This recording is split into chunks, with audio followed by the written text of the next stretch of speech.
This is HighIntensityBusiness.com with Lawrence Neal, helping you achieve your health and fitness goals. Become a great personal trainer and build your high-intensity strength training business. Welcome, everyone, to the live Q&A regarding the COVID-19 / coronavirus impact on the economy, but also in particular the personal training industry.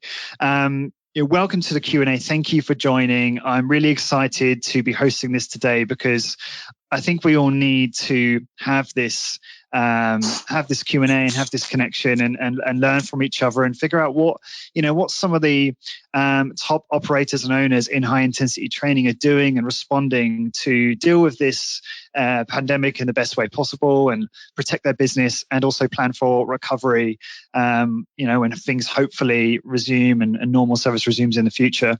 I'm so grateful for the 5 panelists we have today taking the time out of their busy schedules. I think all of you panelists are busy doing things like virtual training and sort of nurturing your clients during the shutdown. So I'm really grateful for you just taking 90 minutes out of your day to be able to do this today. So we have, in terms of the people we have on the panel, we have Adam Zickerman, founder of Inform Fitness, Luke Carslon, founder at Discover Strength, Melinda Hughes, founder at Strength Shop, and Skylar Tanner, founder at Smart Strength. And the way this is going to work, guys, is please type your questions into the question box on the control panel, and I will direct your questions to a member of the panel. If you want to ask someone specifically, please just start your question off with their name or just say, please ask so-and-so this question. And I will publish this. So this will be published on the podcast for those, for my audience to listen to who couldn't attend this. So just bear that in mind when you're asking questions. This will be recorded for future reference. This is going to last for 90 minutes. And that's it in terms of the ground rules slash structure. So just to kick this one off, I wanted to give some context before I take questions.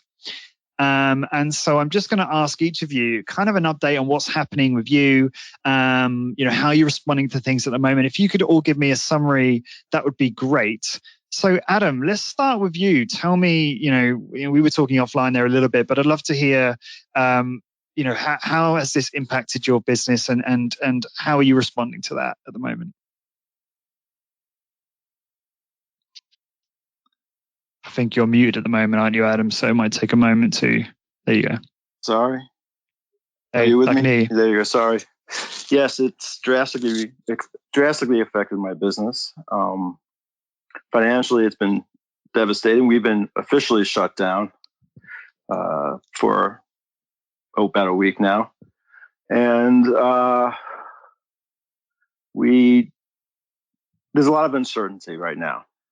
Right, and that's the thing that's most concerning. It's not knowing a lot of things. It's not knowing what my landlord's going to do right now. It's not knowing what the government's going to do right now and when. It's not knowing how long this is going to last in general. So with all that, we just have to take it day by day. So what we're doing is staying in touch with all our clients on a regular basis, and we have great relationships with them. We've been in business for a long time, so we have some very long-standing relationships. So that's the good news. People are supportive. They're in touch. I would say at this moment, 30% of my business has gone virtual. We predict it's going to go up to about 40% of my total business in the next week or so. And beyond that, hopefully we can settle in around 50. To be realistic, about 50% of our business saves through virtual training, but that's a projection. Right now, we're at 30. I have multiple locations. They're all shut down. And that's kind of where we're at right now. I appreciate that, Adam. Luke, do you want to give us an update on your situation? Yeah, thanks for having me, Lawrence. It's a pleasure to join you. We have 5 locations. We were closed down by the governor Today, as we record this, is Thursday. We were closed down Monday night last week. So we're going on, 9-10 days right now of being closed down. We just got the announcement yesterday from our governor that bars, restaurants, fitness, etc., will be closed until May 1st. There's no guarantee that we're open May 1st, but we know we're closed until May 1st. So all told, that will be like 6 weeks where we know that we're going to be closed down, and then it's kind of a question mark after that. So across our 5 locations, a normal week is 1,600 workouts. Monday of this week, we launched virtual training, all one-on-one sessions. Right now, I believe we're at 372 sessions for the week. So I have not done the math on that. That's definitely not 25% of our business. Maybe it's 20%, but we're going to try to clearly grow that significantly over the next few weeks. Thank you. Skylar, do you want to give us an update? Yeah. So we weren't forced to. It was kind of a nebulous governor. Last week we closed. I put out the email on Thursday night because Governor Abbott had put out a basically an order to say no gatherings of more than 10 people, but then also gyms need to be closed. So it was a real weird nondescript for gyms because we're obviously a gathering of less than 10 people. But I closed us last Friday. And then as of yesterday, the city of Austin put shelter in place order until April 13th. And so we will be closed in a physical location until April 13th. I followed up with a bunch of clients with basically like, hey, who's interested in doing this stuff virtually, having that consistency. And, a lot of clients very quickly were adamant, like, yeah, let's figure out how to do this. And then there were some clients who were just not interested. So, which is fine. They're like, hey, I'm going to pay you for April, and I'll just get those sessions back later. And then to Adam's point about uncertainty, or not Adam's point about uncertainty, but our landlord was like, hey, April and May, 50% rent. Our goal is to not have to do that. Our goal is to just try to keep on, because summers, of course, normally slow down a little bit. So we wanted to be sure that if we can pay that, we can not keep the rent normal, but that provides a little bit of mental breathing room. So that's where we are. We're going to start rolling out virtual training on Monday. Awesome. Thank you for that. And Melinda, let us know what's happening at your end of the woods. Oh, gosh.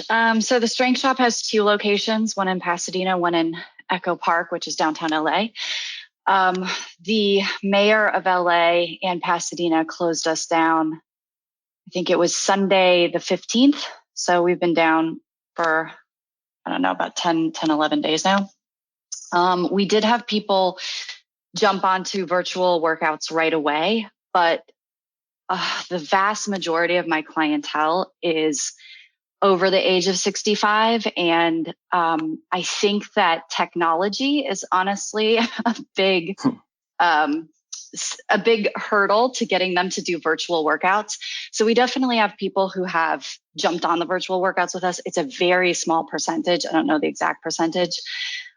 More so than that, I've had clients emailing and calling me saying, how do I pay you for another package? Let me send you some money. So our clients have been really forthcoming and very generous with, we want to keep you alive. I want to make sure that your instructors can eat, that kind of thing. So that's been really, really nice. And of course, like we'll make up those sessions when we're opening back up. But I'm just trying to get my instructors as much work as possible through those virtual trainings. And then, of course, we're looking into filing for unemployment and that kind of thing for them.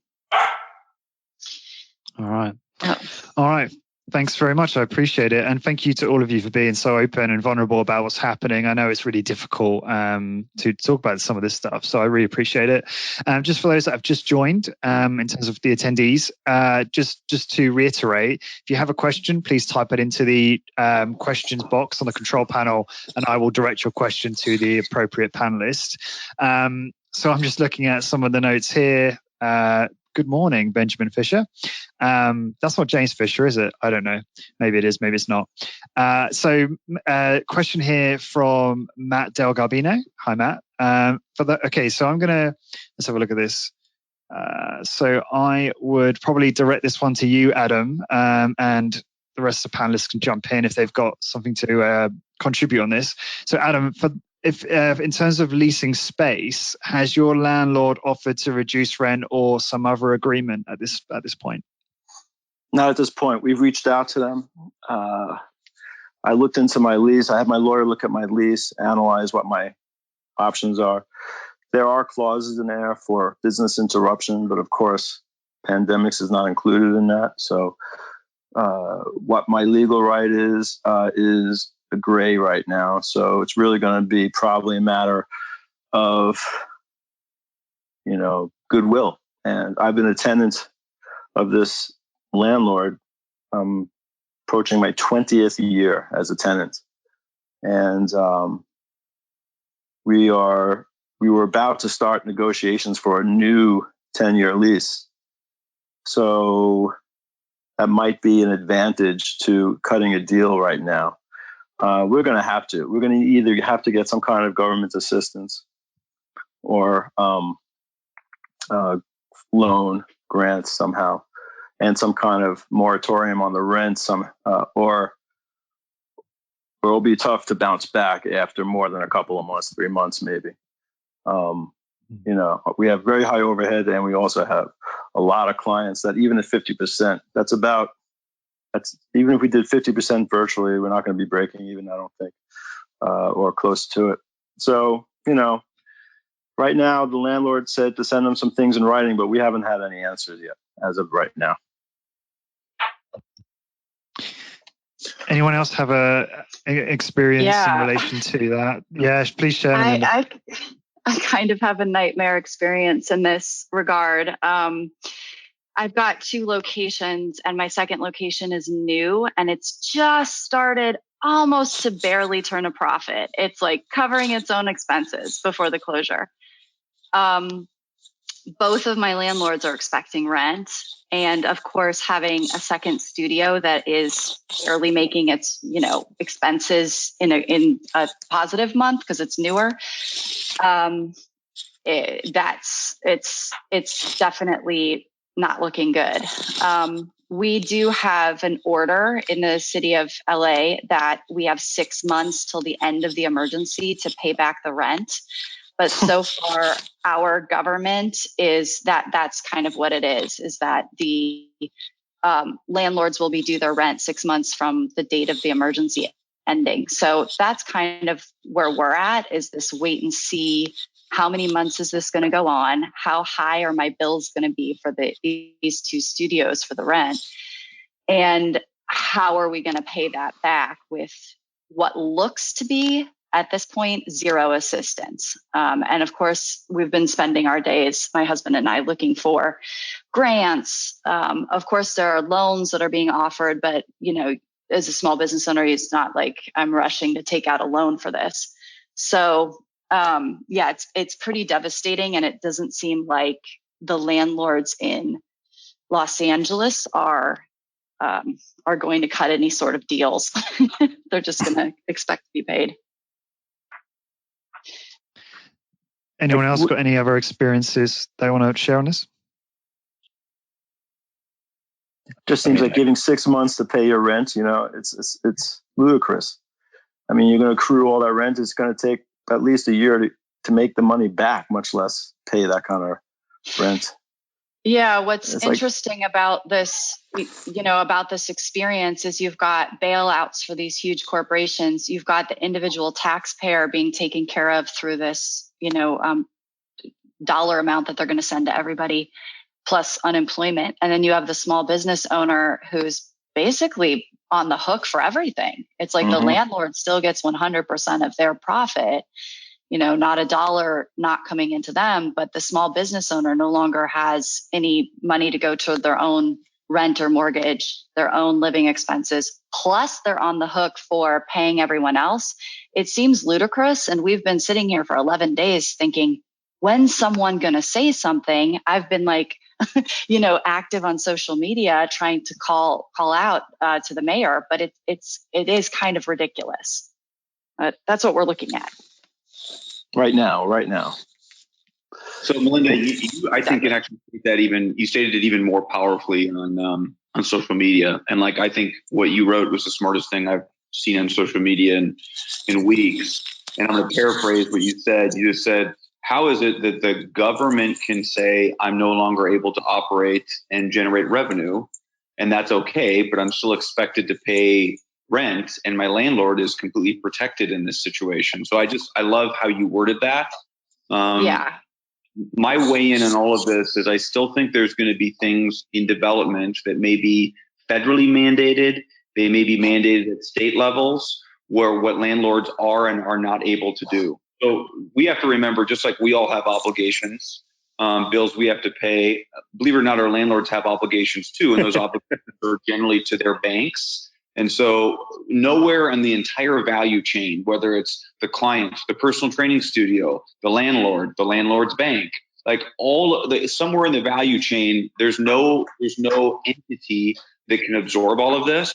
And so I have a small degree of empathy for the landlord, but I still think we're going to see something federal or something at a state level that's going to say, literally the month of April disappeared and you don't have to pay it.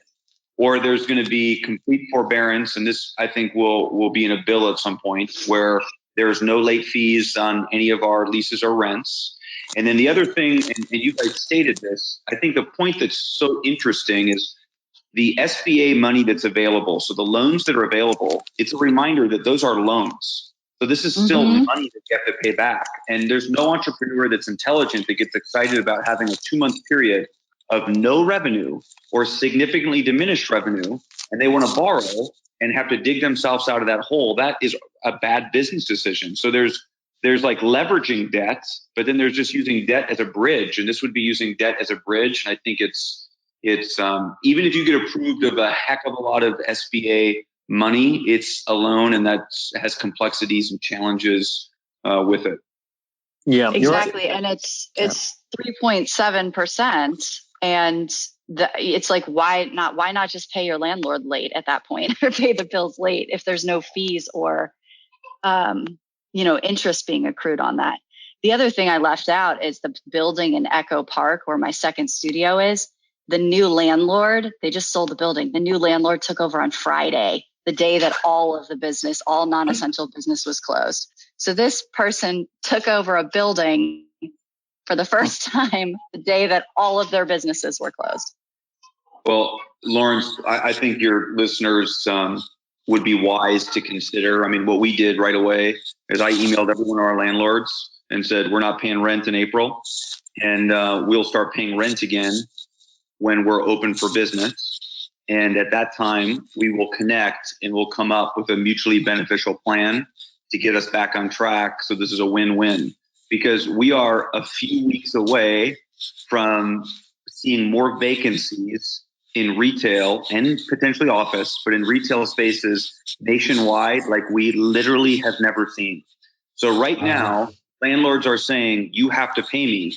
The landlord is not aware of what truly, or is not owning up to what's truly on the horizon, which is you're not going to have any tenants. I mean, if you're in New York, you're not going to have a single tenant. Restaurants as we know them literally may be extinct if things don't. And so landlords are going to be begging. They're going to say, pay me 9 months from now. I just need some revenue. So I think what we understand today, by May 1st, is going to be very, very different, which I think gives us a little bit of hope. Yeah. Great responses, guys. We have got so many questions here, so I do want to move on. Certainly not about quantity, it's about quality, but I do want to be able to move on to some other questions if that's okay.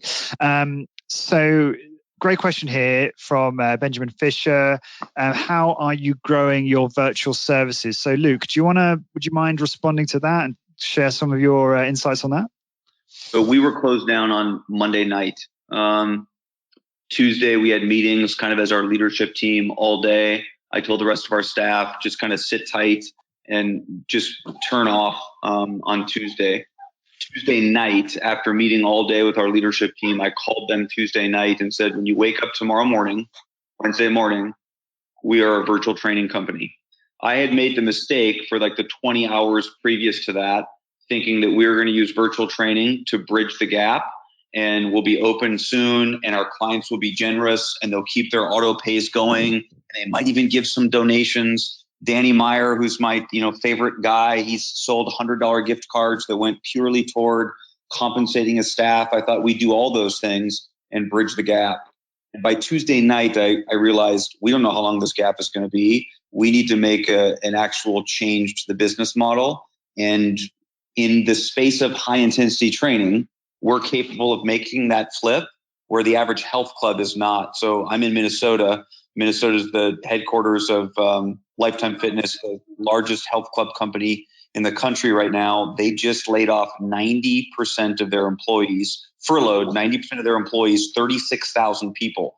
Lifetime Fitness can't make the flip, one, because they're too big, but two, no one looks at Lifetime Fitness as a service. They look at them as four walls, a facility that you go to. And if the facility is not open, why would I go there? And I think we have the opportunity to make that flip. So that's what we did, Lawrence. We announced that Wednesday. We are a virtual training company. Pretend our studios do not exist and they will never exist. That's how we're moving forward. Now, clearly, they're going to reopen and we're going to kick ass in our studios. But that had to be the mindset. We burnt the ships completely and we're all in on virtual training. We upskilled our trainers on Thursday and Friday and over the weekend around how we want to deliver virtual training because we're so used to having equipment. And we launched on Monday. So I'll stop talking there. Wow, that's so interesting. Who else wants to jump in on their experience with growing the virtual session side of the business? Go ahead. Go ahead. I was actually just a little thing to add. I was actually surprised one of our clients reached out and said he liked the virtual training better than his in-studio sessions. And so that's when I knew my trainers were really like doing a great job with the virtual sessions. They can be really effective. People are loving it. I agree. The ones that we're doing, our clients are loving it. I sent many. First of all, the question is how did you do it? Let me reiterate what Luke just said. Any business owner out there right now that's in the position that we're in needs to believe that their business now is a virtual training business. If you want to survive, you need to become a virtual training business. And I had a very similar epiphany as Luke did. I went through that whole process of finally coming to that realization that we are now a virtual training company. And that's why we're setting goals for how much of our old business is going to convert to virtual training. That's our number one focus right now. How did we do it besides having that mindset? Well, once you have that mindset, you're doing constant communication with your clients. A lot of convincing, Melinda, has to be done. They have to try it. Understand that there's an old adage my dad used to say that a good craftsman doesn't blame their tools. And we have to say that even though our facilities have idealized exercise in a lot of ways with all our retrofitted equipment, it all came from understanding some very basic principles that we can apply with any tool, including a dumbbell, a chair, a ball. And again, what Luke said about preparing the trainers for it, we all know the principles involved here. We just have to do it the right way and guide them through and have them just realize, wow, I still need the push. I still need the observation. And even though I'm using a dumbbell and a chair, I am getting a kick butt workout right now. And I'll do this for as long as I need to until you guys open your doors. And it's working. It's slowly but surely working. Thank you, Adam. Appreciate that. Skylar, as a single studio owner operator, I'd love to hear your perspective on this. I know you said that I think you perhaps slightly later to the party offering virtual services, but how's it going for you?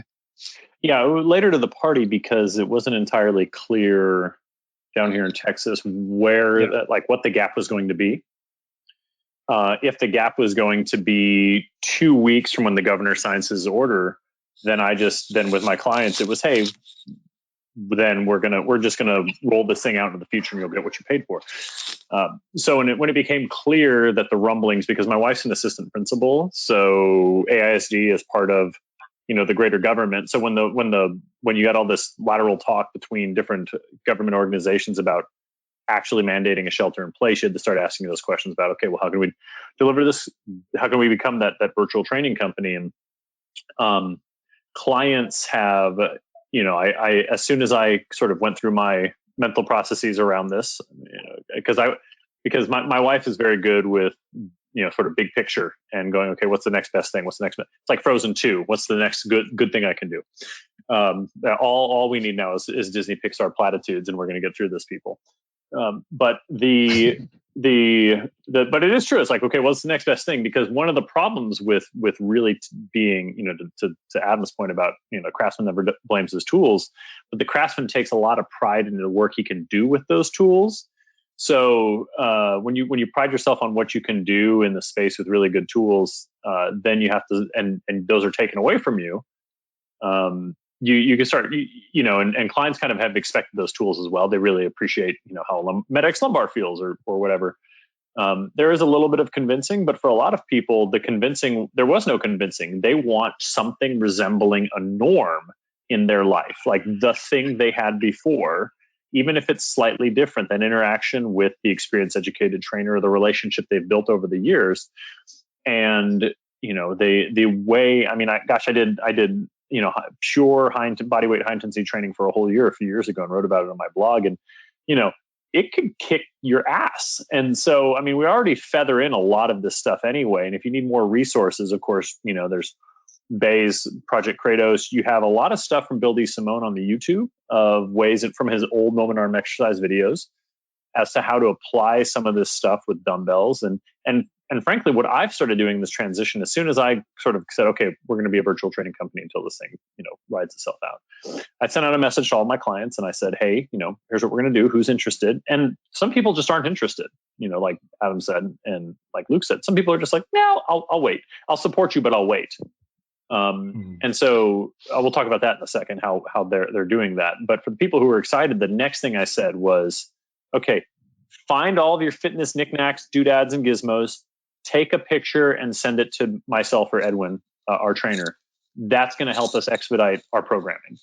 And so I've got a whole bunch of pictures of random bands and dumbbells and rusted kettlebells, all sorts of things from clients. They must have been following the Bill DeSimone, put it outside because it's a good doorstop use for the kettlebell.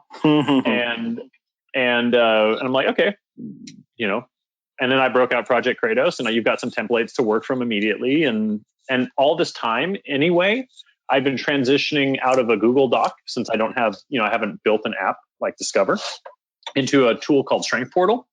And so I had time to do that now, time to work on the business, not in the business. And so I've got this tool that lets me track the client workouts between Edwin and I, because some clients train between the two of us. So there was already kind of a laying of the pieces, and it was finally accepting that this is where we had to go and linking them all together. Cool. So I have a question and a comment. My question is, Adam, I want to make sure I get this right. Is the quote, a craftsman never blames his tools? A good craftsman doesn't blame his, that might be redundant, right? A craftsman is assumed to be good, right? So yeah, a craftsman doesn't blame his tools, but I think my dad said a good craftsman doesn't blame his tools. Yep. What's your dad's first name, Adam? My dad's first name is Joel, but I don't think he came up with it. I think it's an English proverb.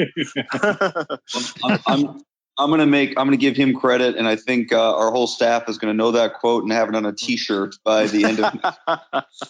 So here's how I sell clients. Actually, similar to that, I said if a craftsman tried to sell his services on the basis of his tools, you should be worried. Yeah. You don't care about the bandsaw. You care, can they get the job done? Exactly. Yeah. So the second thing that I'll say, or the comment that I'll make is, believe it or not, and I know so many of the listeners, their clients are in the same boat. And I know all of your clients, so many of your clients are in the same boat. Our clients, oddly, have exercise equipment in their homes. Now, Adam, I'm not entirely sure if someone's in a New York City apartment, what they have, but like the level of affluence of our average client, before they came to us, they bought like equipment for their homes. And it's like they have home gyms that they never use. They're just there because that's what you do when you have a 9,000 square foot home. And so we've been pleasantly surprised that people actually have equipment. And a month ago, we would have said, my goodness, do not use that machine. It's horrific. And now we're saying, wow, that's okay. We have some options. This is good. Yeah. That's hilarious. My clients, for the most part, don't have exercise equipment at home, but we've gotten really creative. We've used dog leashes for hip abduction exercises. We've used laundry detergent bottles instead of dumbbells, iron. So we've definitely branched out into normal household items. Small children work also. Yeah. Or large animals. Yeah, look, I look. There's just so all the attendees are aware. There's so many great questions here, and we're definitely not going to get through probably even half of them. So what I will do is I will create a list of all of them, and I'll just answer them either in some way in the post to this, in separate content I create with some of the wonderful people on the panel, or just through social media. So I will try and get to all of your questions, and hopefully, we can get all of the solutions out there at some point. I want to ask a question here by Diana. Hope you're recovering well, Diana. She asks, whoever has employees, once April 1st comes, how are you handling pay, layoff, unemployment, etc.? So I guess, many of you are obviously, trainers are transitioning to virtual, but I suppose there might be some issues with layoff as well. Who could, Adam, would you be able to speak to that? A little bit. Most of my employees are trainers, so it's a variable cost. So you kill what you eat, so to speak. So we all automatically took a pay cut based on the fact that our volume just dropped at this point to 30%. But we do have some clerical employees that are admin, and we furloughed them, and we're going to make it up to them, later. That's about where we're at. We'll make it up to you later. We don't know what that means.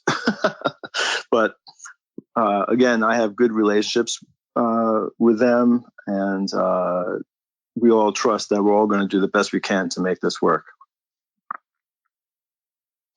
I was just thinking, Melinda, I imagine you might have a similar size operation to Diana. Do you have a view on this? Yeah, so I have 7 people who work for me. We've definitely have everybody offering virtual workouts. So everybody has something coming in. But we're also we have a thread, a phone thread where we're communicating every day with one another as a group. And in that, we're learning the ropes of unemployment. Interestingly enough, California passed Assembly Bill 5 in 2019 that basically mandated that every business who has independent contractors switch them over to employees. So I did that as of the first of the year. So my trainers are now employees for the first time in 9 years. And so we'll be finishing with this last paycheck that I'm sending out on the 1st of April. We're finishing the first quarter. So they should be, we're trying to figure out that together, is how do they apply for unemployment as a supplement to the virtual trainings. Okay, great stuff. Anyone else got a view on that they want to share? We can move on to the next question. I think Thanks, you have to really think through philosophically. Am I going to fight to try to maintain people and pay people because that's the altruistic, right, caring thing to do, when frankly in this environment, laying them off we're seeing new legislation now or a new bill now where the level of unemployment compensation they can get or are eligible for is far higher than we've ever seen historically, literally up days ago. And so in some instances, be to lay them off because they'll get paid more than you could pay them on some if you reduce them by some percentage. And so I don't think, and I'm not giving advice here. I'm just saying, if you lay someone off in this environment, that is not the unethical, cold-hearted thing to do as a leader. It may be the best thing to do, and it may be the best thing to do for them and for the business. And so the analogy might be, you're all on the ship together, you're on the boat together. They have to get in the life raft now so the ship can stay afloat. They're on that life raft for a while, and then they'll get on the ship, at a later point if you need to hire them back, decide to hire them back. So I think that's the most important consideration is we maybe need to feel less bad about laying people off because the compensation for these people is much higher than we've ever seen before. Do not ruin your business in the meantime trying to compensate people when they could get that compensation from the federal government or state government. I agree 100%, Luke. It's the right thing to do. Mm-hmm. Awesome. We've got quite a few questions here about tech and tools. And, I would just say, I think, I know Discover Strength are using Google Hangout, which, Dennis, Mike, these, Google Hangout, Skype, video call, these things are quite, simple to download on your phone. And I know that, a lot of the guys are delivering virtual training services in that way. So I will there will be some stuff coming out that will address that and maybe provide a walkthrough on how you can set that up in your business. Okay, so let's just see here. So Patrick has a good question here. Concerns over the virtual training devaluing our machine-intensive training approach. If we begin training them at home with little equipment and we promote that, is that devaluing our core business? And I will put that to Skylar. All right. And I always lead in, one of the things I made sure to do on my website and anything I talk about is we always talk about, sort of the value of the trainer and our expertise and the environment. We don't sell. Go back and listen to me trash Ken Hutchins and Arthur Jones and all of these guys and Doug McGuff.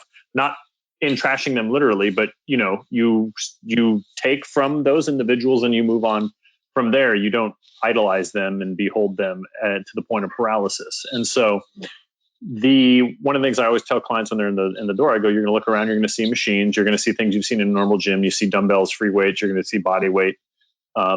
These are all tools, and these are all tools that allow us to get you to maximum effort to create transformative exercise. And then I explain quickly, transformative exercise is what resistance training is. You have to do something and then get out and let recovery happen versus transactional exercise, which is I am burning this many calories for this amount of time. I'm trading time for calories. And we can do transformational exercise in any number of ways. They're all tools and they're all allow us to meet the client where they're at. So I'm not going to pat myself on the back and said, I forecast, a giant pandemic so that my messaging was on point. But rather, I think that if you explain to a client, the tools let us get there easier, let us get to maximum effort more consistently, let us get there with a greater margin of error. If they're concerned, most clients when I've sent this out, they're not even, that's not a question they're asking. It's not even on their mind. They go, great, how can I get started? I wouldn't worry about it, but if somebody does push back and they're one of the engineers who wanted to get into training, then you just explain, we're after maximum effort. A lot of tools can get you there, and we can show you how we do that at home.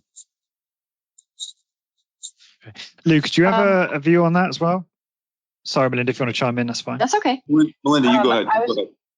I was just going to say I'm completely open as a business owner to people preferring virtual sessions and to potentially continuing that for the lifetime of the business. So if someone were to prefer virtual training over coming in and using our machines, that's an option. in my mind. Yeah, I mean, this is a great way you can stress test your ability to do this. I mean, it's not something where, obviously you've got your four walls and you've got your controlled environment, and as long as you had clients, why would you explore that extra value add? And now we're all being forced to ask that question too, which, once you can get past the paralysis of I've always done it this way, then there's an opportunity there. So I think I agree with what everyone said. And I just want to comment on what Melinda said. We've had, 10 clients, including my younger brother, who has never said a positive thing about Discover Strength in his life, even though he's been a client forever. He likes to tear into me all the time and tear into us. He sent me a message today saying, hey, the virtual workout I just did was incredible. I'm like insanely sore from it. I think you should do this even after you reopen for people that are traveling. They're up at their cabin. Minnesota, where I am, it's a cabin culture in the summer. People go away to the cabin for 4-day weekends and miss workouts. And so the whole business is, can you get people training at the frequency that you want them to? And whether you want them to train once a week, 52 times in a year, most people are actually training 43 times in a year. If you want them to train twice a week, which is 104 times in a year, most people are actually getting in 85 workouts. So this allows you to actually get someone to train at the frequency that you want them to, which definitely contributes to revenue. So I think that's massive. And I think the question on your listener's question, Lawrence, is like, do we devalue the equipment? It all matters what you have stated to your customer as your 3 uniques, or you can just say, what are our truly differentiating capabilities? What are we saying offers value? And if you've constantly led with the tool, you're going to be in trouble. So we've always been advocate of don't lead with the tool. And I'm now going to steal from Adam's father, Joel, like lead with the craftsman. And so we've always tried to sell on the efficiency of the workout, the expertise of the trainer, and then the evidence-based approach. And I had to remind my staff when we talked about launching virtual, I said, did you notice that none of those 3 things have changed? We have never marketed the ideal exercise environment. We have never marketed that we have medical grade exercise equipment with perfect strength curves. We have marketed those 3 things, and those 3 things are still intact. So I love equipment as much as anybody else, but if your messaging has been equipment only, you may have a struggle, but maybe this is an opportunity to get away from messaging equipment solely. Just to follow up on that from me, this is an interesting opportunity, and I like the idea of some of you entertaining doing the virtual services, once things resume to normal, and actually having a continuation of that. There's an obvious advantage, which is that, yes, you can also help clients when they're traveling or unable to come in, but also opening your services up to a wider market outside of your local geography. And then potentially hiring trainers who operate out of their homes or own locations and delivering on those training services for you. I just want to put that to Adam. Is that something that you're entertaining to maybe future-proof the business if something like this were to ever happen again, or maybe to generate more revenue? No, we are a virtual training business now, and I don't think that's going to stop. We're loving it, and for example, one client that we did virtually yesterday, somebody I did personally, he comes into the city from Jersey City. So it's a bit of a hike to get to us once a week from where he works. But he does it because he loves the workout. And he does love our Medix low back machine and all the cool retrofits. He loves it. It's definitely a cool thing. But he comes in twice a month on average. And when we did it yesterday virtually from his beautiful little gym that he has in his office, I was like, there's no reason now that we shouldn't be consistent once or twice a week. Now that we know we can do this. He's like, you're right. So I'm going to have a guy now, for example, and I imagine this is going to happen with a lot of our clients. Like Lou said, when they go to their cabin for 4 days, I think we're going to get a whole bunch of clients that are going to mix it up to stay consistent. And that's just the tip of the iceberg. And then now all of a sudden our where we can train somebody just opened, the whole world just opened up. I have a podcast. I have a huge following of listeners to my podcast. And I'm thinking, well, what if all these people knew we were doing virtual workouts? Exactly. All of a sudden I'm like, hey, why not? There's no overhead associated with it. And given all the unknowns, like Luke said, at this point, I'm not thinking anything beyond the fact that I'm a virtual training business. Yeah, it's funny because you can see this as an opportunity. I mean, once I worked Doug Holland on a light week level before hiring our first employee, and I've still been trying to figure out, when clients have been with you a really long time, or they want to be with a top guy, and it's hard to get out of that.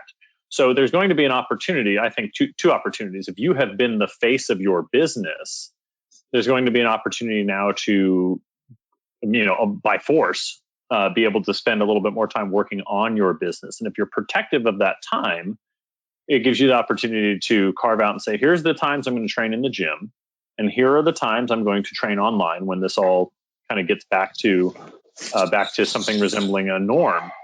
It's an opportunity to then be in a position to grow the business. And that's how I'm looking at it anyway, because some clients have been with me for 15 years, and I know most of those people will be coming back, but I know some of the people who are on, the ragged edge, or, they were just really high risk clients as far as COVID was concerned. They're not going to be back, at least for the foreseeable future. So yeah, my income's going to take a hit, and yeah, my employee's income is going to take a hit to some degree. But he was kind of always part-time, and he kind of has, he basically had one or two golden gooses who paid him a lot of money to train them in his garage.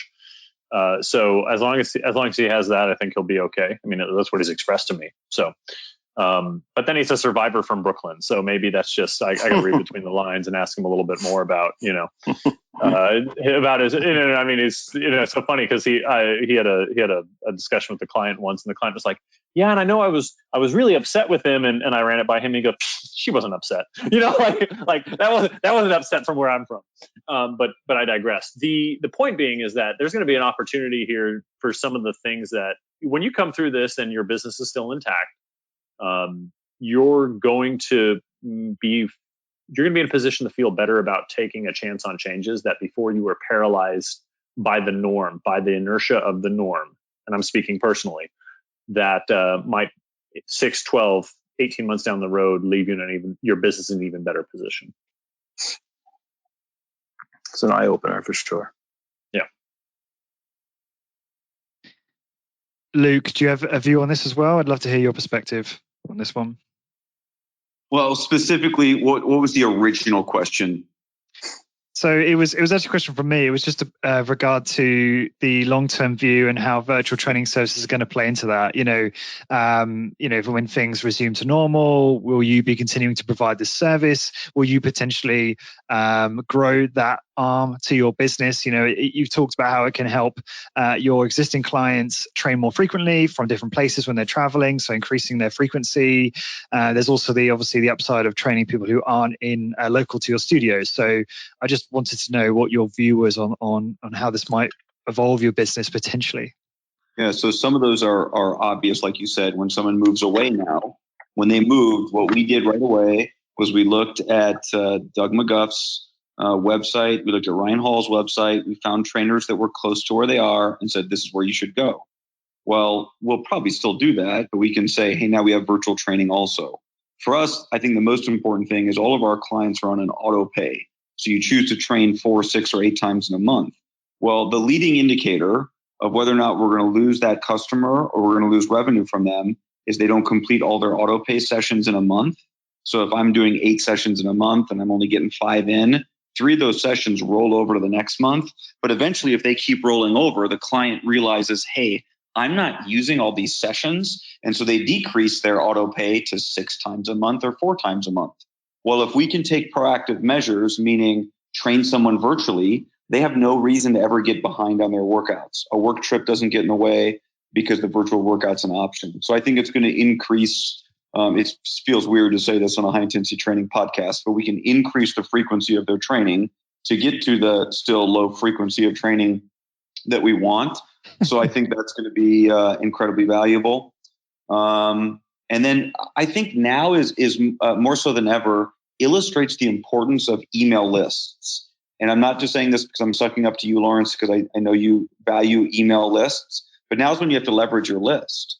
And, Adam's been doing this a lot longer than we have, but over 14 years, I had to check with Hannah. I think our email list is like 8,000 clients, former clients that have moved away, clients that are, left us and went to a different, training option. Well, we're now emailing, we're leveraging that list saying, hey, we'd love to schedule a virtual workout with you, because everyone's in the same boat, not just in this country, worldwide, everyone's in the same boat. They can't get to the gym and they want to work out. So, if I'm Adam, I say, how do I leverage my podcast to get people to train with me? Anyone that's read the book, how do I get them to train with me? We're going to our email list saying, how do we get people that have moved to San Diego from Minnesota that love training with us, but we just said, hey, it's not an option anymore. How do we leverage that? So I mean, that's a long answer to your question, but I definitely think we can continue to leverage this going forward. When I said that our mindset is we're a virtual company going forward, it doesn't mean I don't think we're going to return to studios. I think we're going to. I just don't know if that return is going to be 4 weeks, 4 months, or 12 months. And I don't want to wait.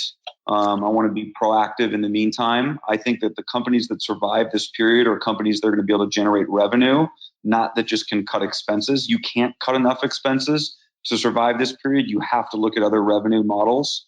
And I think for us, virtual training is just a great option.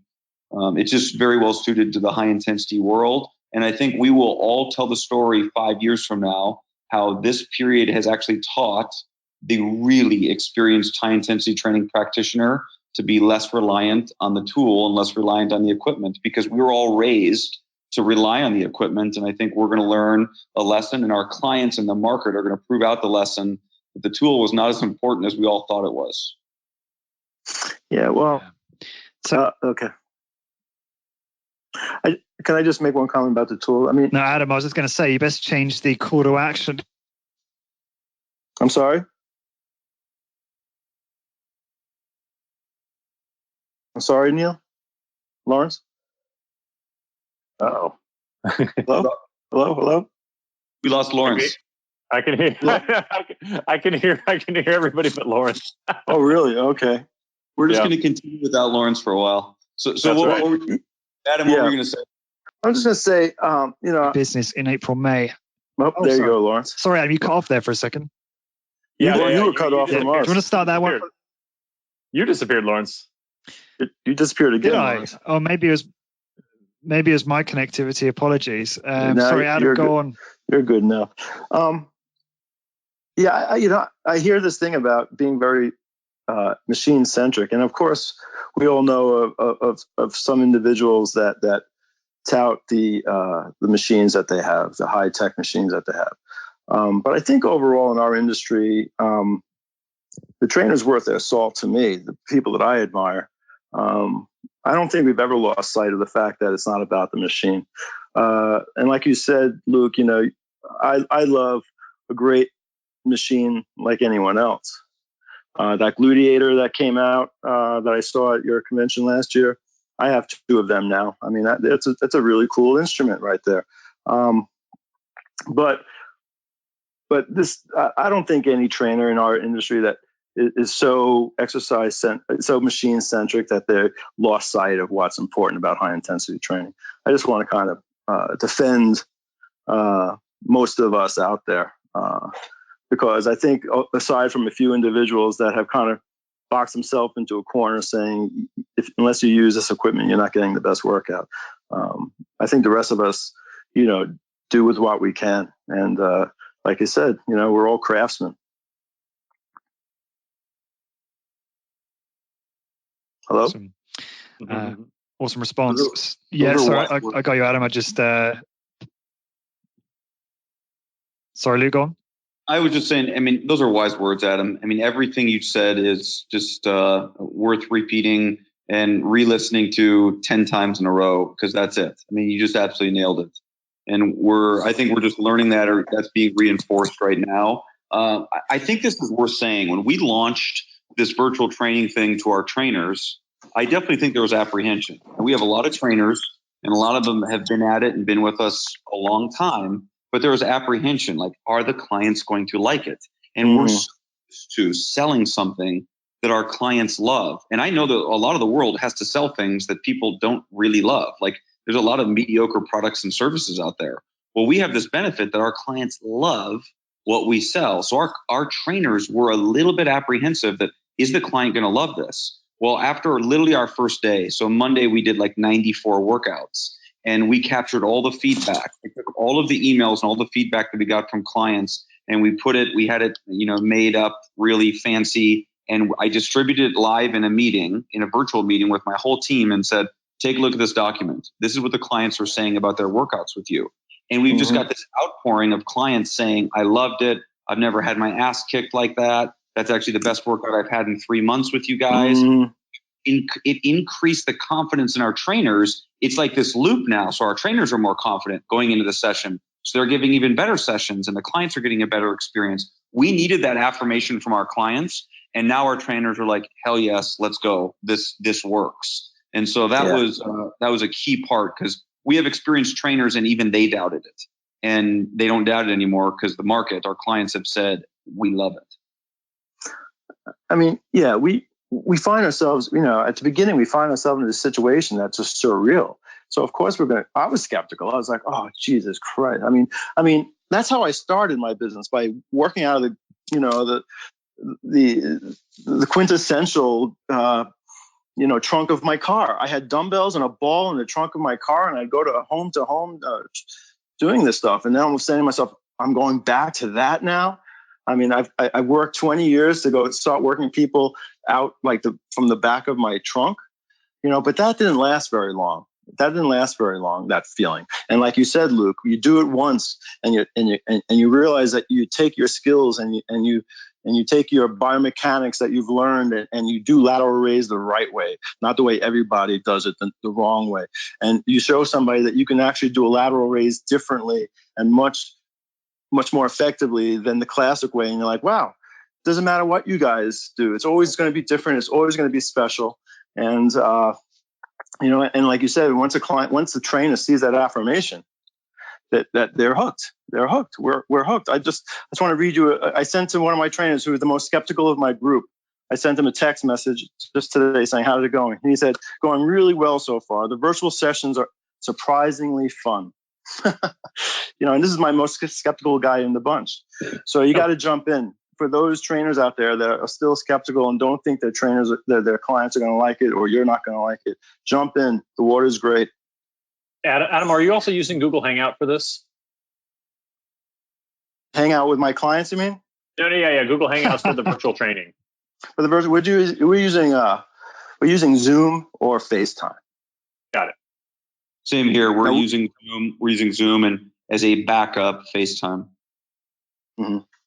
Yeah, I'm using my phone, by the way, to get into some technical issues. I got my phone on a mini tripod. My cell phone on a mini tripod. And I'm asking my clients to get their cell phones on a mini tripod. All right, hopefully they're not sold out yet, because every dumbbell and exercise band in the world has been sold out. But these tripods so far are not sold out. And the virtual workouts, I can't tell you, you can just angle your phone any way you want, so you can see exactly what they're doing. It's very easy to manipulate, and it's a lot better than leaning it on something or trying to find a good spot for it. It makes the virtual workouts go a lot more efficiently.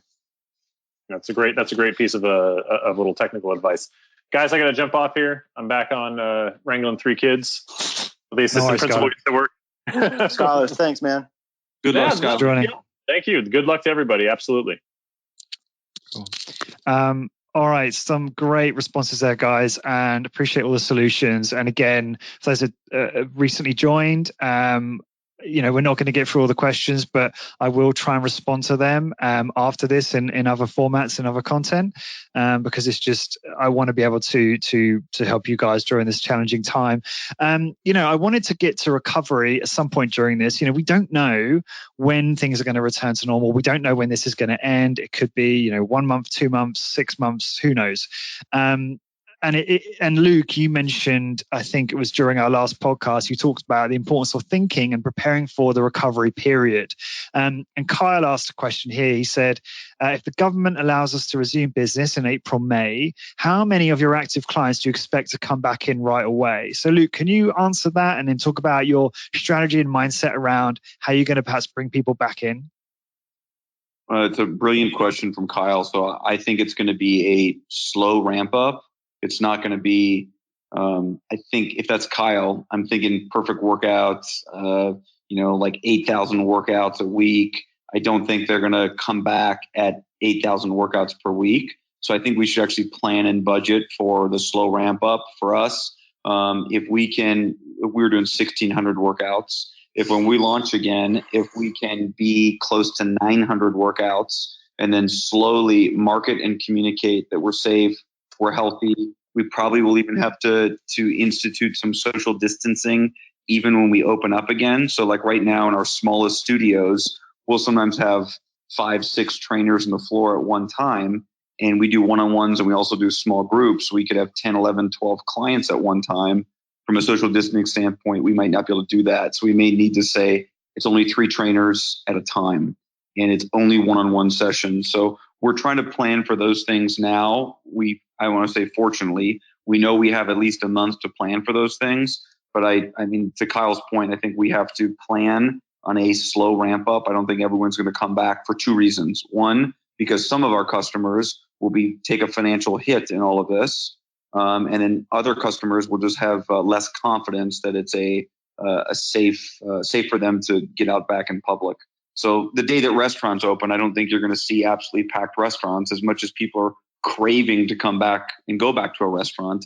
I think there's going to be a apprehension, much like we saw flying after 9/11. Lawrence, it was on your podcast that Dave Smith basically said, hey, flying after 9/11 happened was probably the safest time in the history of aviation to fly, but no one flew, right?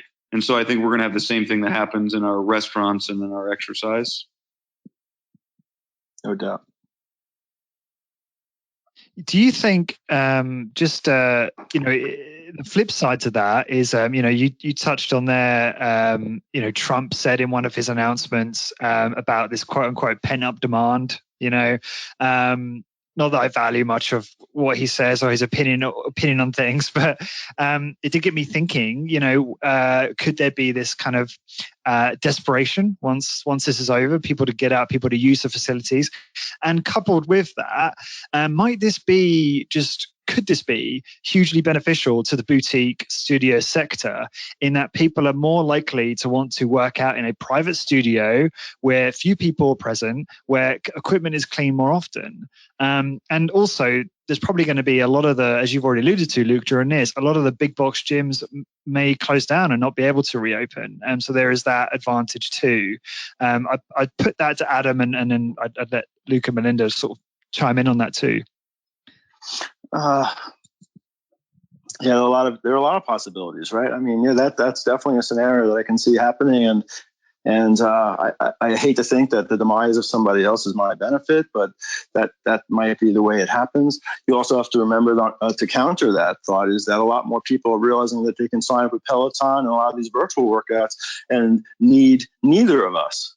Not the big regular gym or the personal trainer. So you have that to think about too, because I'm thinking and seeing all these Peloton commercials on TV now. I think they must have ramped up their advertising during this coronavirus to remind people that you don't need your gym, you don't need your trainer, sign up with us. So hopefully the sum that we get from the big box gyms will make up for the ones we lose to Peloton and the virtual workouts that, we're doing virtual workouts too now, right? But you know what I mean. Luke, I'd love to hear your perspective on that, if you can remember my initial question. Yeah, well, I would actually just agree with everything that Adam said and I'll use an analogy around sports. So one of the smartest guys that I've ever read or heard speak is a guy by the name of, now his name is escaping me. Of course. He's the creator of coach. His name is Dan Sullivan. So Dan Sullivan's 75 years old. I think he's more responsible for developing and upskilling entrepreneurs than any other single individual on the face of the planet, at least in North America. So like Gino Wickman is a product of Dan Sullivan. And so I just think Dan Sullivan, when he speaks, you should listen. And what he was talking about was he loves sports. He loves watching sports on TV. Well, at some point he decided, I'm going to see if I can go for a specific period of time without watching TV. And the time was not watching sports. Well, he ends up keeping this streak going for like 18 months. And he's not watching sports and he's not watching TV at all. And so what's happening with sports right now, and I'm a guy that loves to watch sports on TV, and now I'm not watching any sports on TV.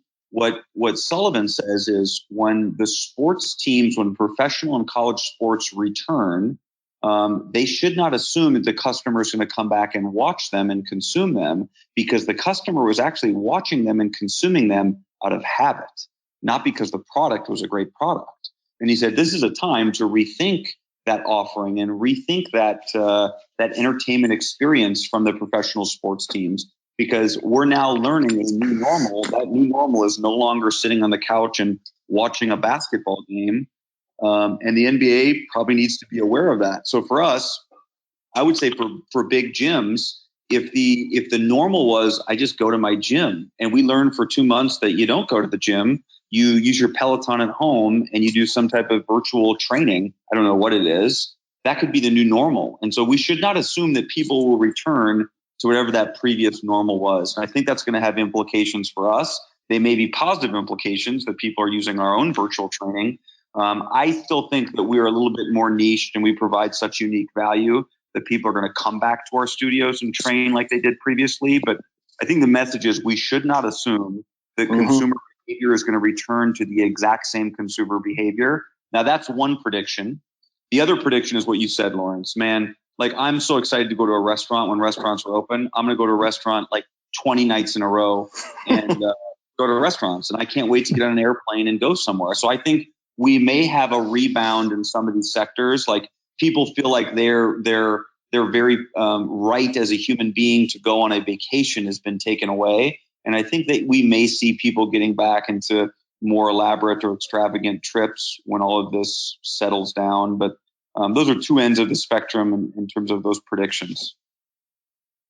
Awesome. I wanted to point out that the reason that this is all happening to us is a global health emergency. So I think one of the things that will benefit our businesses in the future is that people will be more focused on their health. And those who did not prioritize their health in the past will begin to prioritize their health in a way that they've never have. So I think that could be a huge benefit to us as well going forward.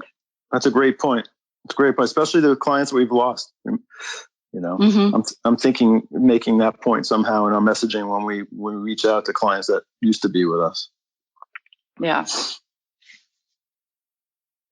And that goes back to the importance of that email list that Luke highlighted. And if you have that resource, then obviously, we should all be building email lists in all of our businesses right now. And I'll certainly be perhaps creating content on that and perhaps help many of the listeners and people attending this and show them how to do that.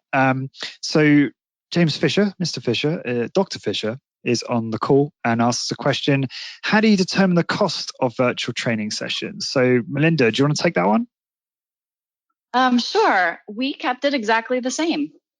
So we are using against people's packages. They are sessions with us. And some clients have said things who didn't end up doing the virtual sessions with us, which made me doubt that decision for a moment. But going back to the point that's been made in this podcast, in that it's not about the tools, it's about the trainer, it's about our expertise. They're still getting the same product, if not, a switch up. It might even be like a better in some ways. I kept the price exactly the same. Some of my trainers were hesitant with that as well. And in order to calm their fears about keeping the price the same without the equipment, without the studio, I kind of said, this is an exceptional time and these people, our clients, want to support us. So people who can financially afford it will do it. Those who cannot will not, and that's fine. And what ended up happening is our clients are loving it. No one who's done any of the virtual sessions at the same cost has said anything to the contrary. And I just raised my prices as of January 1st. So this is a higher price than they had paid previously. So I kept it the same. Melinda, can you tell everybody how much you're charging? Yeah. So we have several different packages. If clients want to purchase one session at a time, it's $95. If they buy a package of 4, it's $350.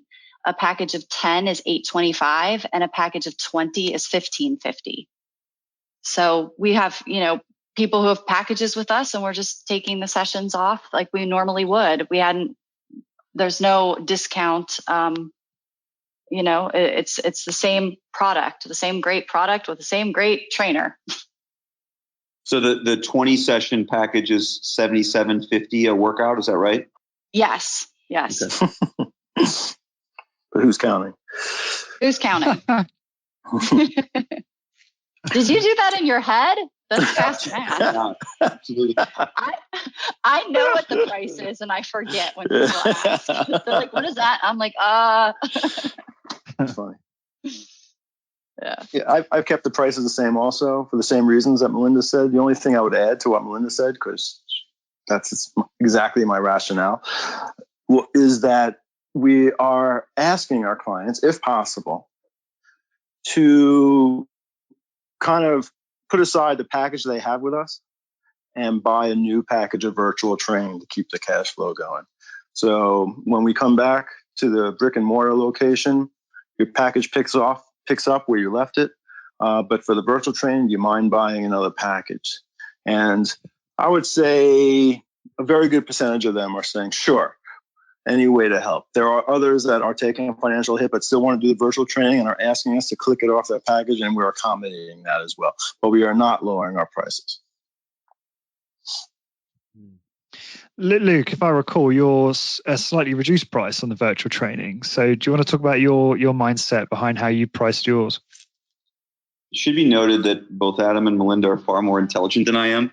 But yeah, so not that. We knew that. Say that. We went less expensive, but here's why. So we offer 2 services. One is one-on-one, and depending on what trainer you're with, that's roughly $56, $57 for a 30-minute workout. And then we do group, which is a 3-to-1 ratio. That's about $35 for that workout. And we wanted to be able to serve both our group clients and our one-on-one clients. But frankly, I don't think we can do virtual workouts as a group. So we launched virtual as one-on-one only. And I don't want to say we split the difference, but we found a common ground. So it's $39. So our one-on-one clients are actually spending a heck of a lot less money than they normally would. And our group clients, it's a $4 upcharge for them to jump into it. And frankly, they love the increased supervision. And maybe a good deal of them will stick with one-on-ones when we go back to our normal operation. So that's what we did. We went $39 across the board. Now, let me say, when we think about sessions, I told you before that, for us, a decent week was 1,600 sessions. Well, that's group sessions and one-on-one sessions. Each human that comes in for a workout, that was a session. Well, the mean session price for us was about $44.50. Okay, so between one-on-ones and groups, that's what it was. Well, now our mean session price is $39.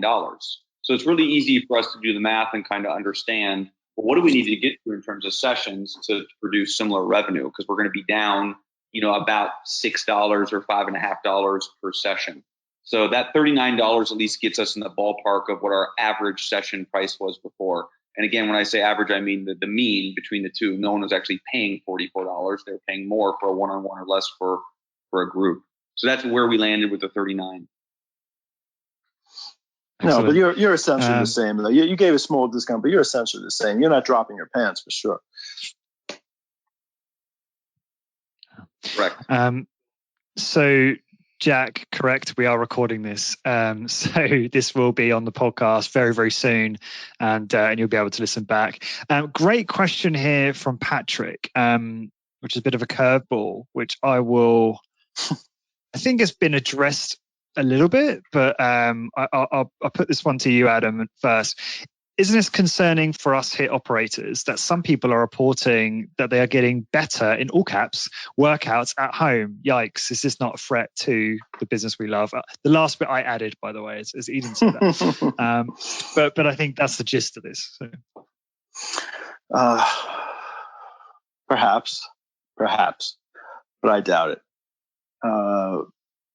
Time will tell what the answer to that question is. I tend to believe not. I tend to believe that we are all going to be better trainers for this. We are going to be better customers and have a truer understanding about what the purpose of a professional trainer is for. And I think we emerge from this, especially the skill set of the colleagues that I'm talking about, that the Lukes of the world and the Melindas of the world, and I mean, these facilities, they know what they're doing. These are the top 1% of facilities in the country. And for those facilities that have read everything about Bill DeSimone and really know their stuff, know their science, no, I don't think it's going to be a problem that they're having better workouts. It's everything that's different is going to feel a little bit better. They're going to get sore, because they're doing something different than they've been doing. So a lot of clients are going to have the perception that it's a better workout. But in reality, it's just a really good workout done in a different way a little bit. And the novelty and the soreness will wear off. And then they're going to realize why they hired Inform Fitness or Discover Strength or Strength Shop in the first place.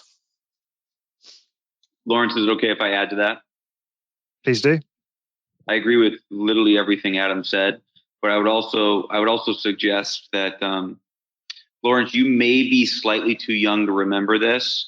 If James Fisher is still on, he definitely remembers this. But there's a famous basketball game where Michael Jordan has the flu, and he's puking his guts out before the game, and he can barely stand up. And they're like, he's not going to play, and he staggers onto the court and plays one of the best games of his entire life. And so there's this kind of, I want to say area of research, but I should really probably say area of speculation, that when an athlete is sick, we can sometimes see even greater performance because they have a heightened awareness that I need to make up for the fact that I am not at my 100% physically or physiologically. And so I think we are literally seeing the exact same thing happen in our workouts. We know that we're like up against the wall. We don't have our equipment. Our back's against the wall. We don't have our equipment. We don't have our normal tool. We have to win this client over. And so we're upping our game because we essentially have the flu. And I should not make a flu comment right now, but I was trying to make a parallel to Michael Jordan. Okay. I know it sounded like I just suggested all of our trainers have a virus and you should stay away from us. But what I was saying is we actually feel the need to, if I don't coach better, if I don't provide better cueing, if I don't provide better specific positive feedback right now, if I don't provide a better experience, I can't rely on our equipment. So we have good equipment, and our training approach is that we like to do a lot of kind of advanced overload techniques. We like forced reps and long negatives and things like that. Well, that's taken out of our toolbox. And so all of our trainers, I think, are acutely aware going into the session, man, I got to rely on some other skills. And I think they're bringing it. And I don't think that's probably sustainable. And that gets to Patrick's question. Is we're seeing like an increased hyper focus from a trainer right now. And I think that will diminish. And maybe what Adam said, the novelty of it will diminish. And I think our client will still, when given the choice, would I rather train in the facility with great tools, or would I rather train at home? I think it's going to be a facility with great tools. And don't forget the community. We're getting a lot of feedback that they miss the community. They miss being there. They miss seeing the trainers. I mean, in our facilities, the clients just don't know their trainer. They're greeted by a very personable person who immediately gets into your life, if you know who I'm talking about. And all the trainers, we switch and we work with other trainers' clients, and everyone just wants to be there. It's a great environment. People want to be there. It's not going to return to the way it was. I don't know what that means right now and what that's going to look like, but people are going to want to come back. I don't have a doubt about that. We just added another, this seems to be the theme of the whole episode here, but, virtual training is just another tool in our toolbox. I love that. I have to agree with everything these two said. Just adding that a lot of our clients work out at the same time, the same day, the same time. And so they know one another. And I think that's a piece that people are missing as well, of their kind of like the other clients that are typically there when they come to our studio, that type of community. Awesome. Another great question from Patrick. I like the devil's advocate questions because they stimulate some interesting conversation. He said, going to be very difficult to track your trainers doing this on their own from home. Are you still making your trainers come into the facility? What is it to stop a trainer from just grabbing clients and doing the virtual training on the side? And I'll put that one to Luke first, I think. Well, I haven't figured that out yet. I mean, right now, I think my answer is if you have the right culture in place and you have the right billing process in place, frankly, like a client in, whatever you use, for us, it's mind body, then they have to be on the schedule for it to actually happen.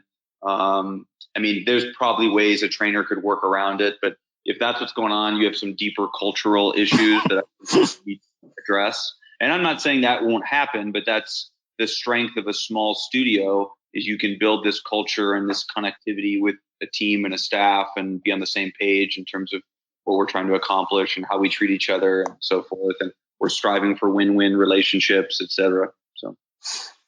Yeah, I agree 100%. I just thought of when Melinda said earlier that that people are going to have to think that this is be reminded this is a healthcare crisis, and it's going to make people think about their health, maybe more poignantly than they've ever have before.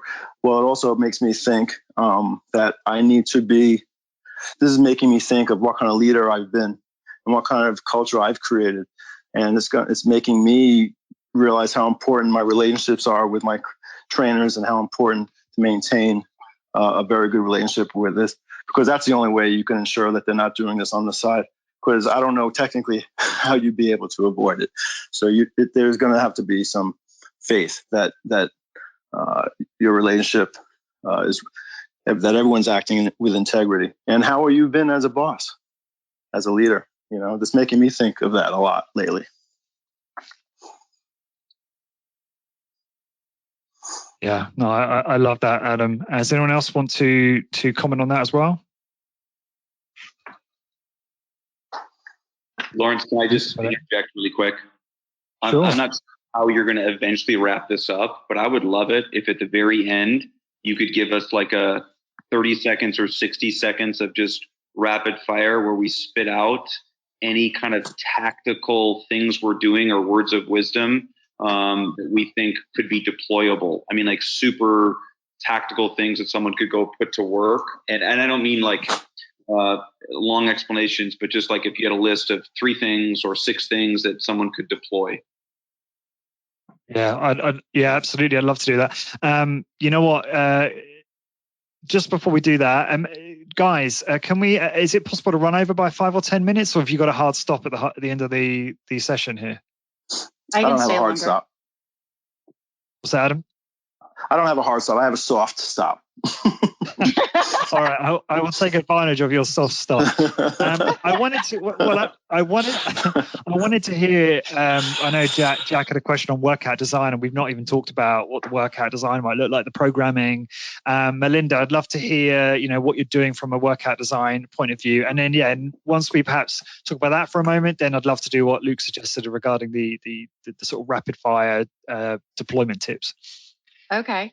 Well, we over the weekend with my instructor Diana, who's been with me the longest, we designed the basis of the workout. And then when I taught my instructors the workout, I told them, hey, whatever you want to add, add, we're going to start this document. We have a Google Doc and everybody adds what they're doing so that we can kind of have this cohesive, the Strength Shop workout. We did primarily exercises that are body weight or time static, so that clients who do not have props could do all of the exercises, and then it's very easy. We don't have to, we don't have to have any awkward moments when we get on camera with someone of like, okay, what do you have? Oh, that dumbbell isn't heavy enough for you to exhaust your muscles in this way. I didn't want any of that uncertainty or frustration on either end for the client or the trainer. So they're mainly time static exercises or body weight exercises. And then the trainers are individually customizing movements or exercises for whatever that person has available to them. As we always, customizing it as we always do, even in the studio. Did I answer that question? Sorry, my dog walked in. I got distracted. Hysterical. Yeah. Yes, you answered the question. Do you want me to? That's the other thing. My husband and I shot a video basically teaching the exercises that are the basis of our routine. And I'm going to put that video online for free, requesting donations for anybody who uses it. But also, if you're listening to this podcast and you want to know what we're doing with clients, you can always take a peek at that video. Great. And what about you, Adam, in terms of workout design? Can you speak on that for people? Yeah, definitely. We're sticking to the basics, man. And this is what's so cool about it. We're doing push-ups, we're doing squats onto a chair, we're doing deadlifts, we're doing pre-exhaustion. So we have the order of these things is very important. Which you go from a deadlift to a squat or a squat to a deadlift. We're doing a compound row with dumbbells into a lateral raise, into a shoulder press, so we're also doing it pretty quickly. And then we're also doing something which is, breaks all the high intensity rules, quote unquote, which is you're doing multiple sets, which is something I haven't really played around with too often in our studios, which is, finishing with another set of squats at the end. Maybe adding, if they have an exercise bike in their house or whatever, we can do some intervals. Some 20-second intervals on top of everything else.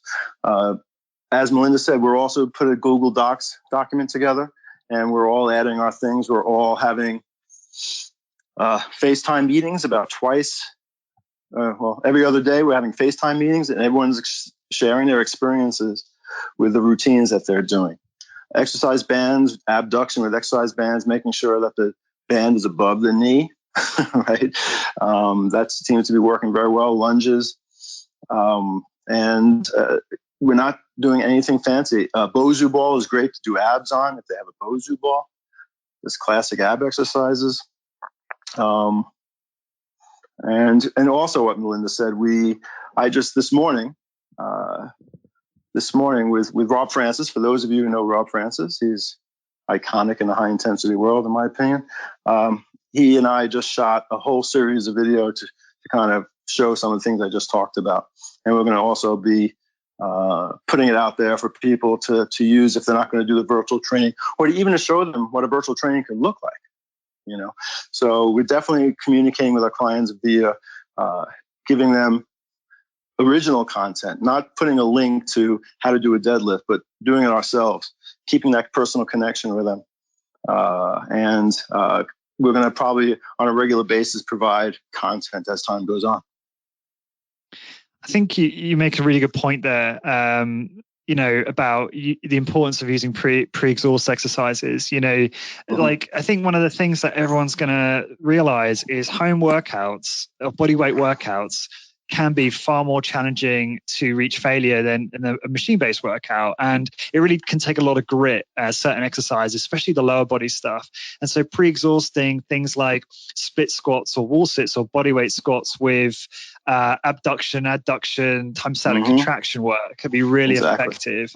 Exactly. And things like, time static contraction chest fly where you press against like a door frame before a push-up, for example, can make this far more easier for clients to do, I think, and reach a deeper level of fatigue.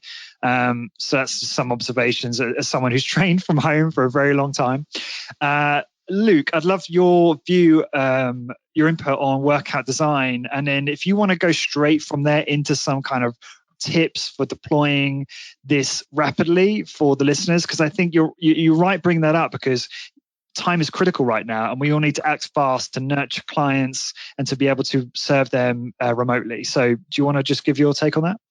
Yeah. So, and I promise I'm literally going to start a timer on my phone when I go over that and not go over 60 seconds. But on the actual workout, we're doing a lot of the things that other people said. So time static contraction. And we have a way of doing that where it's a build up. It's 50% intensity, 75%, then 100% intensity. The 100% is held for 30 seconds or whatever the time under tension is.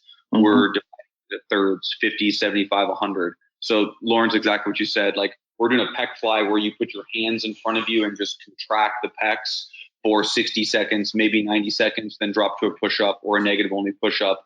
Leg exercises we like are a ball squat, a wall sit, a partial range of motion lunge, a normal lunge, putting a towel or a ball between the legs while you're seated and doing like a time static contraction adduction, putting a belt around kind of the knee or just above the knee, time static contraction abduction, a standing single leg calf on a step or a stair.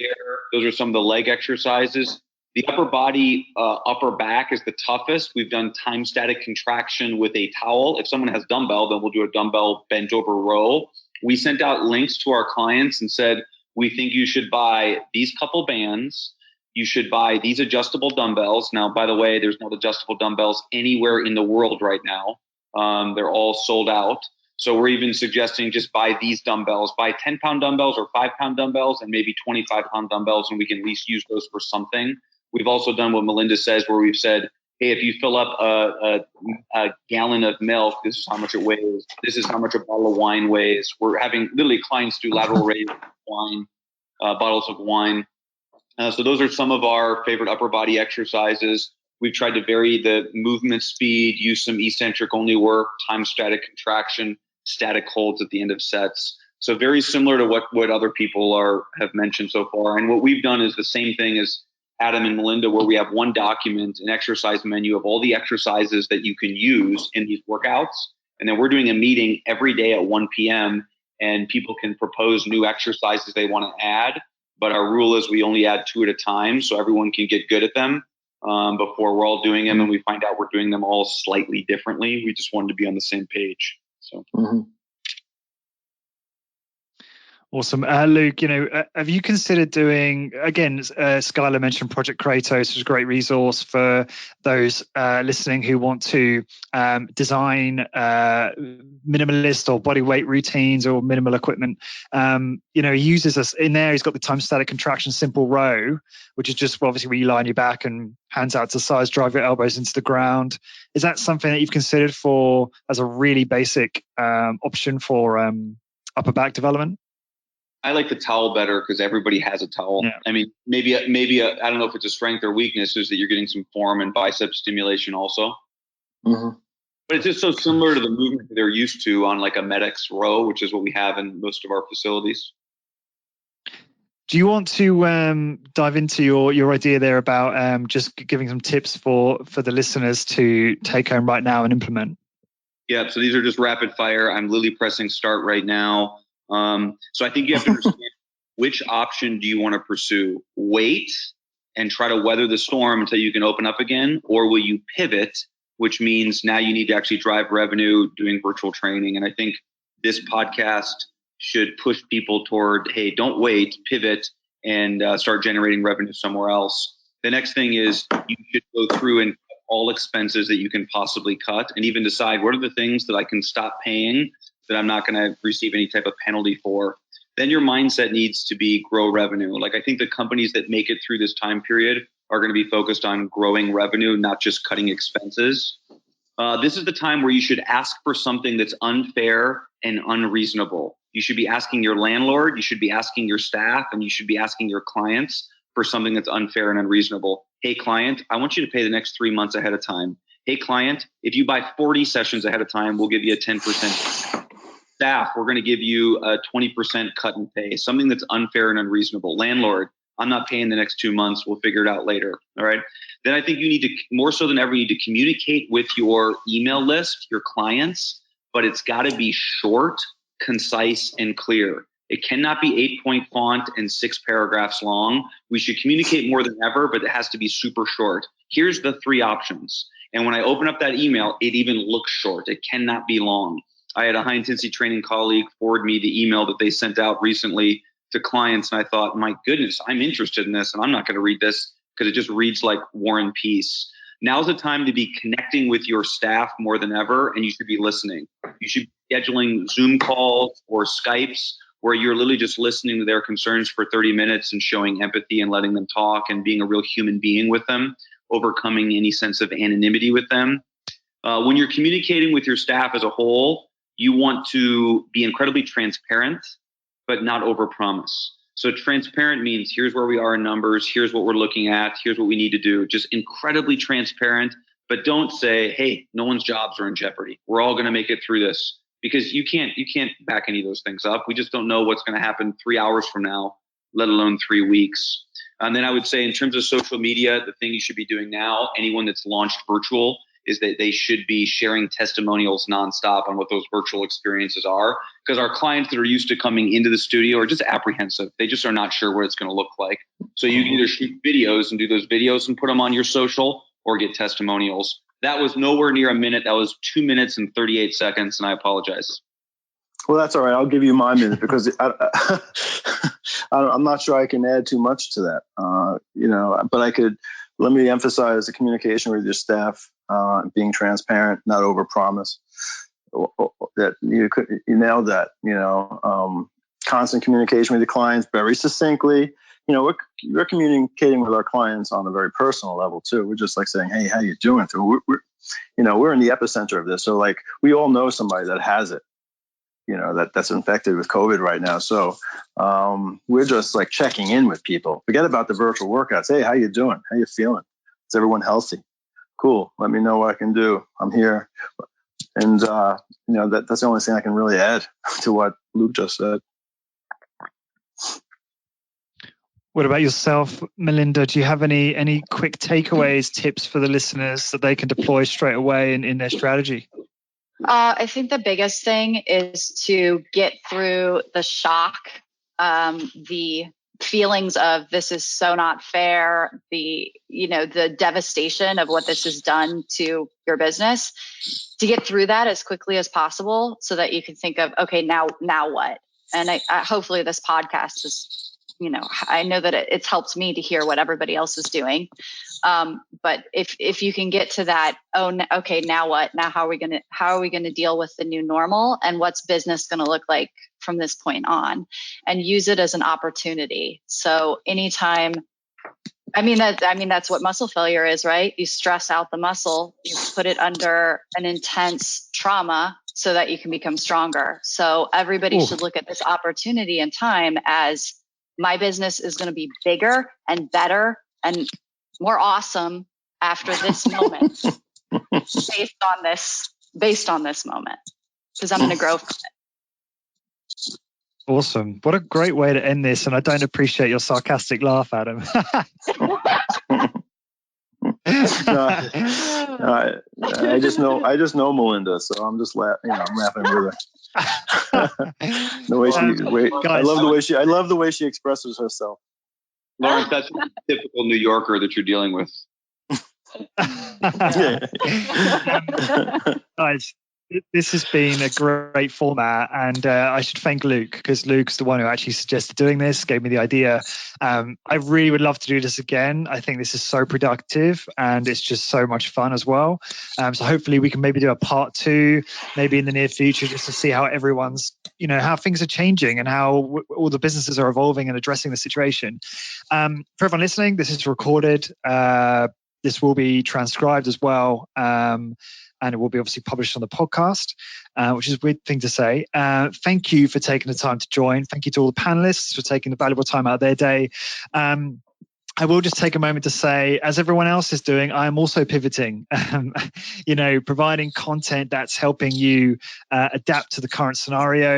And if you're interested, inside HIT Business Membership, which you can find over at highintensitybusiness.com/membership, I've just created a course in there, or a presentation with Ali Watts, who is a expert when it comes to both online and offline fitness business. She's not from high intensity training,